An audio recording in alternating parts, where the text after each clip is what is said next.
बिस्मिल्लाहिर्रहमानिर्रहीम, अस्सलाम वालेकुम। पाकिस्तान और दुनिया भर में देखने और सुनने वालों को अब्दुल कादिर का सलाम। वफाकी दारुल-हुकूमत इस्लामाबाद में बहुत सारी अफवाहें गर्म हैं। कुछ बड़ों की मुलाकात जिसकी अभी तक कोई तरदीद बाज़ाब्ता अनऑफिशियल या ऑफिशियल नहीं हो सकी, ना तरदीद हुई ना तस्दीक हुई, उसको बहुत ज़्यादा डिस्कस किया जा रहा है। दो अहम शख्सियात की चंद दिनों में रिटायरमेंट से कबल इस मुलाकात पर मीडिया के हल्के क्या कह रहे हैं और ज़राए के नाम पर चलने वाली खबरों में जिन बड़ों का जिक्र किया जा रहा है वो कौन है और इन मुलाकातों का मकसद क्या है, इस पर कुछ ही देर में तफसील से बात करते हैं, क्योंकि आज न्यूज़ चैनल्स भी इसको डिस्कस कर रहे हैं। लेकिन पहले बात उस बड़े का जिसका वादा ही वफा नहीं हुआ। अभी मैं न्यूज़ चैनल पे एक हेडलाइन देख रहा था बड़ी मज़े की। उस हेडलाइन में लिखा था कि अवाम की दुहाई, मार गई महंगाई और हर चीज़ के रेट हाई। आजकल हेडलाइन भी काफ़ी रदीफ मिला कर चल रहे हैं। तो अभी जान बचाने वाली जो गोलियां हैं ना, वो भी सस्ते दामों नहीं मिल रही। लेकिन ऐसे में निगरान वज़ीर-ए-आज़म काकर साहब ने एक मुफ्त गोली दी आवाम को कि 48 घंटे के अंदर अंदर वो कोई रिलीफ का ऐलान कर देंगे या सूरत हाल बेहतर कर देंगे। तो ना ऐलान हुआ ना कोई रिलीफ मिला, और काबीना के जो बैक टू बैक इजलास बुला रहे थे, आनियाँ जानियाँ एकदम से शुरू हो गई थी, उसका भी कोई फ़ायदा नहीं हुआ। उल्टा वो भी सरकारी ख़जाने का जो खर्च गया वो भी आवाम की जेब से ही निकलना है। तो शहर शहर एहतजाज उसी तरह जारी है। लोग महंगी बिजली और डॉलर को रो रहे थे, तो अभी चीनी की धुआंधार इनिंग भी शुरू हो गई है। डबल सेंचुरी क्रॉस हो गई, 205 रुपये फ़ी किलो। जस्ट इमेजिन, 60-70 रुपये किलो वाली चीनी जो हम अपने मुल्क में बना रहे थे वो 205 रुपये तक पहुँच गई है। तो ऐसे में आवाम के जो मसीहा हैं जनाब डॉक्टर इसहाक डार साहब, जो मईशत के डॉक्टर हैं, वो लंदन से बैठकर टिप्स बता रहे हैं कि कैसे चीनी की कीमत कम हो सकती है और ये इजाफा जो हुआ है वो क्यों हुआ है और नाजायज़ मुनाफाखोर क्यों फ़ायदा उठा रहे हैं।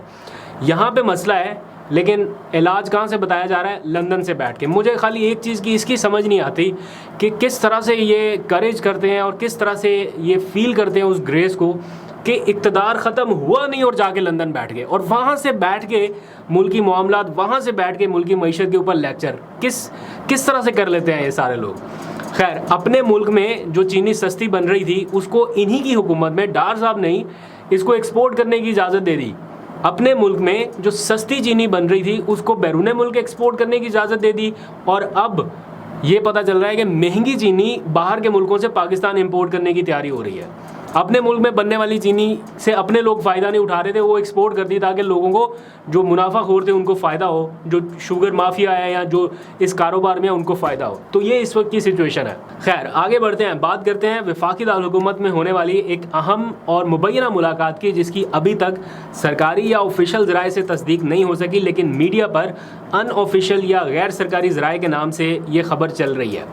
पाकिस्तान के आला ओहदों पर बैठी दो अहम शख्सियात चंद दिनों में रिटायर होने जा रही हैं। आपको पता ही है, चीफ जस्टिस पाकिस्तान उमर अता बंदयाल इसी महीने गालबन 16 सितंबर को रिटायर हो रहे हैं, जबकि सदर आरिफ अलवी की जो मुद्दत है वो 8 सितंबर को मुकम्मल हो रही है। आज 3 सितंबर है जब आप ये व्लॉग देख रहे हैं, 4 भी शुरू हो जाएगी, तो अब तकरीबन उनके पास 4 दिन का ही वक्त बाकी है, बल्कि 3 दिन का ही। चौथे दिन तो फिर उनकी मुद्दत मुकम्मल हो रही है।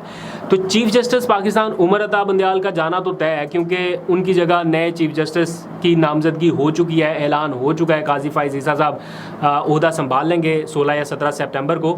लेकिन आरिफ अलवी जाएंगे या नहीं जाएंगे, इस मामले पर अभी अबहम बाकी है, क्योंकि आइन के मुताबिक, रूल्स के, कानून के मुताबिक जब तक नए सदर नहीं आ जाते वो अपने ओहदे पर काम जारी रख सकते हैं।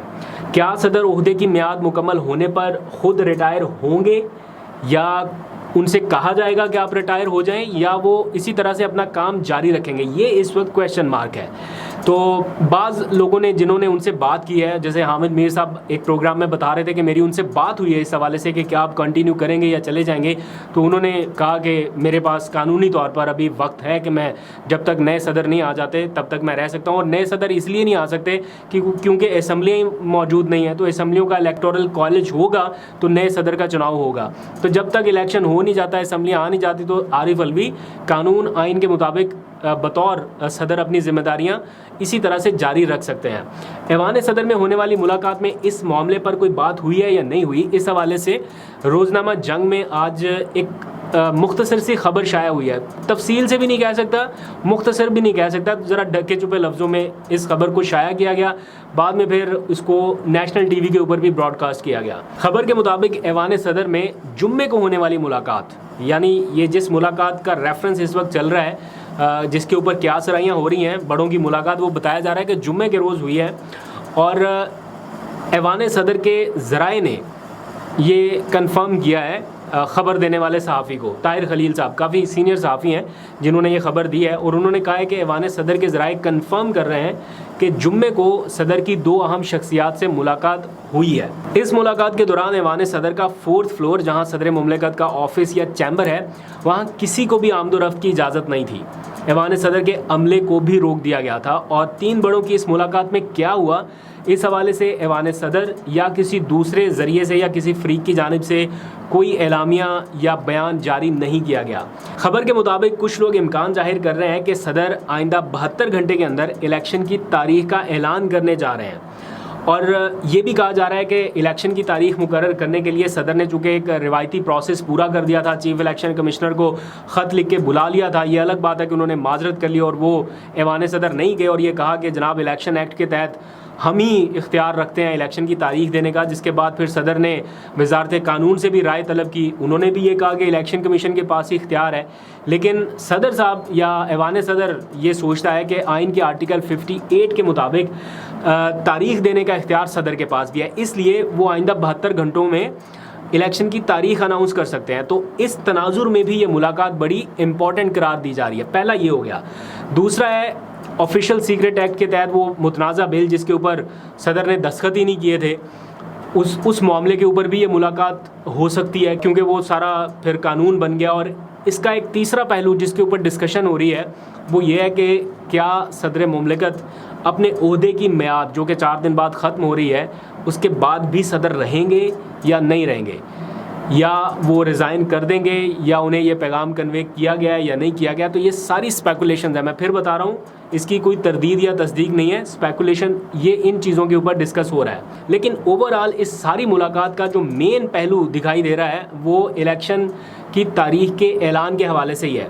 بعض لوگوں کی یہ رائے ہے کہ الیکشن کی تاریخ کے حوالے سے اگر الیکشن کمیشن نے بھی اناؤنس کر دیا، کیونکہ وہ بھی شاید آئندہ ہفتے تک انتخابات کی تاریخ کا کوئی اعلان کر سکتا ہے، اور ادھر سے ایوان صدر نے بھی اعلان کر دیا، اور دونوں نے اگر الگ الگ تاریخوں کا اعلان کیا تو ایسی صورت میں بہت زیادہ ابہام پیدا ہو جائے گا اور یہ معاملہ پھر سپریم کورٹ میں چلا جائے گا۔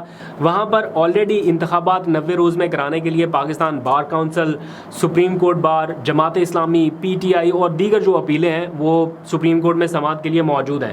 تو اگر یہ الگ الگ تاریخوں کا اعلان ہوتا ہے تو کنفیوژن بہت زیادہ ہو جائے گی، تو معاملہ سلجھنے کی بجائے مزید الجھ جائے گا۔